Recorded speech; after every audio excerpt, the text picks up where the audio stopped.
সময় থেকে এই দেশের তৃণমূল থেকে উপর পর্যন্ত ভারতের পগ্রহণ কিভাবে করতে হয় তাই শুধু শিক্ষা দিয়েছে।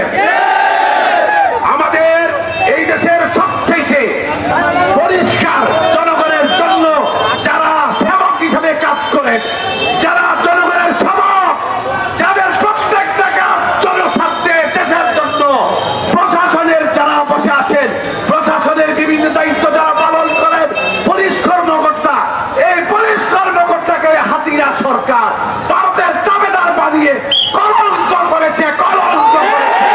আমরা নামাজের পরে দীর্ঘক্ষণ মিছিল করে আসছি, আমরা ক্লান্ত।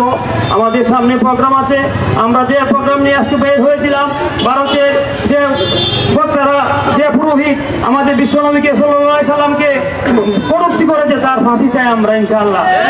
আমরা ভারত থেকে আমাদের সমস্ত কার্যক্রম বন্ধ করতে চাই। বাংলাদেশের সমস্ত কার্যক্রম আছে ভারতের, সব কার্যক্রম যাতে বন্ধ করা হয় এবং বাংলাদেশের স্বাধীন সার্বভৌমত্ব রাষ্ট্র হিসেবে বানানো হয়, এই জন্য আমরা সকলে চেষ্টা করবো ইনশাআল্লাহ।